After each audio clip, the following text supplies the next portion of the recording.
Hey everybody, it's John back again, and today I'm going to open up the Conan the Barbarian, the comic book version from Super7. These are the mailing boxes that they came in.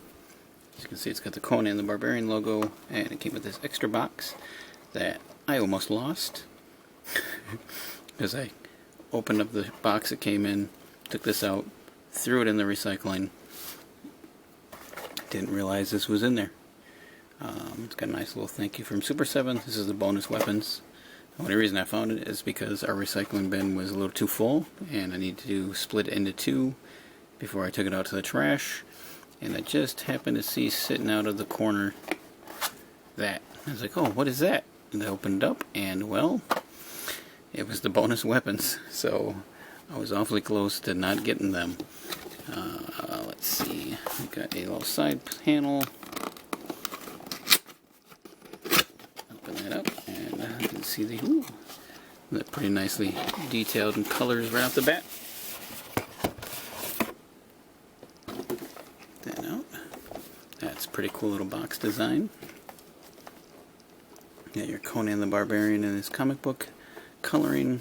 He's fighting off all sorts of flying demon creatures and other barbarians. On the back we got a little lightning effect. Super7 at the bottom. Conan on top, stuff on the bottom, 14 plus. And this little slip cover opens, and there you have your Conan the Barbarian in his packaging, which of course I'm going to open him up. So give me just a second and I'll get him out and we'll take a closer look. Probably should have took a little bit better look at the back of the box. I'm getting a lot of glare so it doesn't show very much, but they got this cool little blurb. It says, come with us to the Hyborian Age, come with us back to the dark centuries which sprawl between the sinking of the Atlantis and the dawn of the recorded time, to the days when the now forgotten land of Aquilionia was the mightiest of nations, and a man's life was worth no more than the strength of his sword arm. Come with us to the raw and untamed world of Conan the Barbarian. Pretty cool little intro. And then we have our Conan, which I'm getting some weird light going on here. So out of the package, he looks pretty good. He's basically a naked dude in a loincloth. The only thing I see is weird is he's got kind of darker skin tones here, and then he's got, for whatever reason, his abdomen piece here is a lighter skin tone. He's got some tonage through his legs, which is kind of nice. Let's see if we can get a close-up look of his facial sculpt. He's got a little darkening under his eyes. Blue. He's got blue eyes. This is the open mouth head. He's got his horned helmet on. He's got his black hair with the blue highlights, kind of like you would see in the comic books.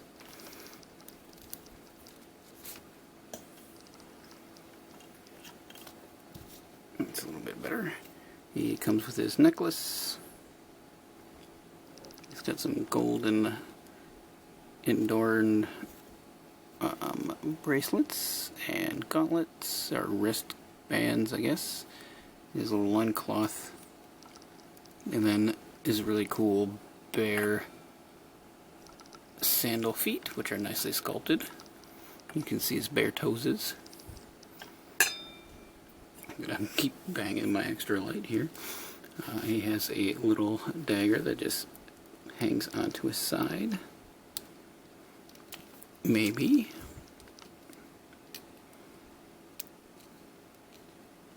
Come on, get in there. There it goes.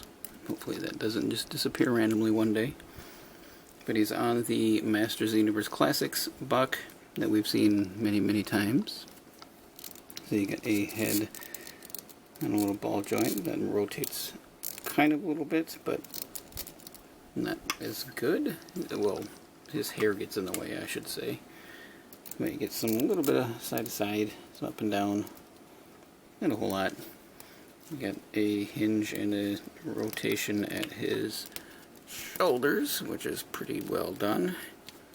And he's got a bicep swivel. There goes that knife again. I have a feeling that that's going to disappear. I might have to use a plastic strap to keep that on.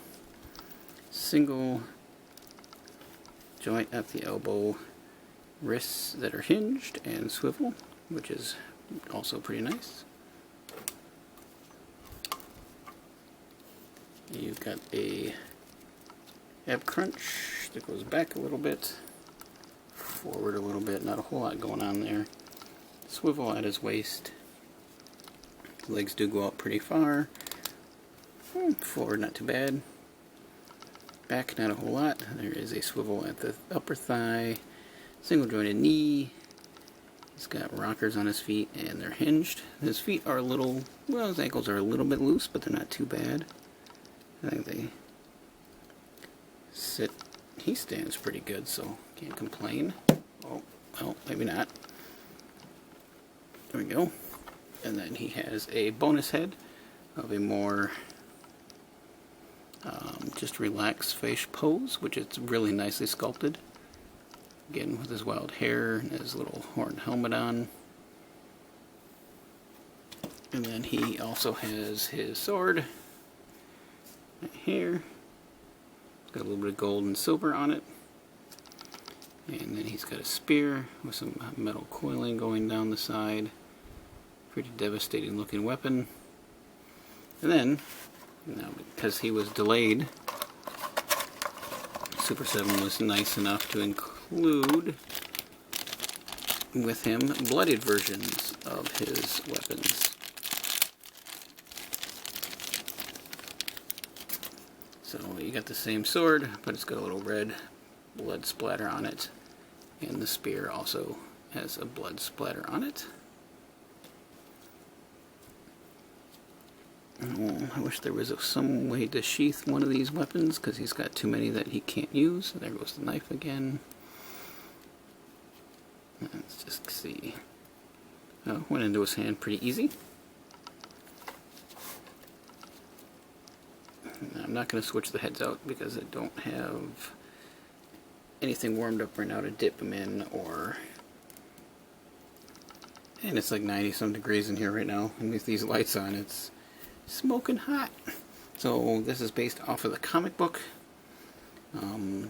This is one of the first of the more recent figures that we are getting shipped out from Super7, along with my review. I already did the Toxic Avenger. I recently got the Voltron in the mail. So we should be getting the Turtles, the Thundercats, and Ren and Stimpy pretty soon. Yeah, I do like the shading that they used in his skin tone. It's pretty good. Hopefully it shows up on camera. There's just more darker tones on top of the light tones. They did a really good job, except for just this piece doesn't seem to have any of the dark spots. It's just very lightly skin colored. So this guy is no longer available to order. He was a made to order figure, so you put your order in, you wait for the production, which takes about a year, and then they ship him out when he's done. So you're guaranteed to get the figure. Mine's got like a little birthmark on the back of his leg. That's weird. But you know you're going to get it, and you don't have to fight for it. It doesn't sell out in 3 seconds. So, yeah. Super7's definitely grown leaps and bounds in my book, especially now with how hard it is to even get some companies' figures. Everything sells out to scalpers in seconds. So if you're a fan of this scale, or about 7-inch figures, give Super7 a check. They pretty much have something new every month that you can order.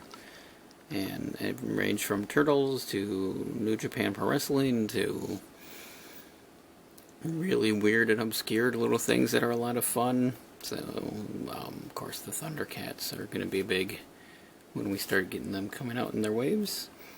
And, you know, that's it. He's a pretty cool figure. I really like the sculpting on him. The lats always throw me off on this buck, but this is the way that he is. He's going to look pretty good with the rest of my barbarians I got. So I will see you guys around. Thanks for watching and subscribing. I'm up to, I think, 565 now, which is pretty cool. Sorry about my voice. It still has having issues ever since I got exposed to some ammonia. So it might be rough for a little while. Alright, that's it. See you guys later. Bye.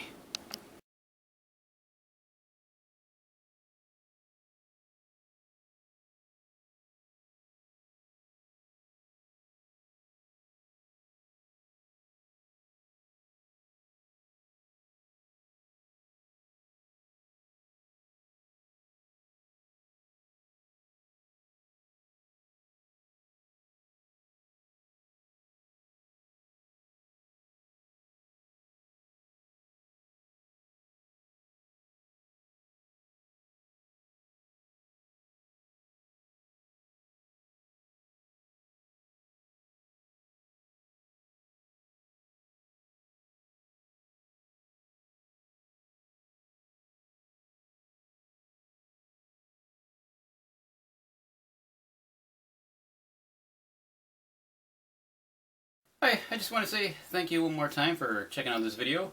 And if you're interested in seeing any more, you can click either one of the links that'll be over here. And if you'd like to subscribe to my channel, there'll be a button down below where you can do that as well. And again, thank you.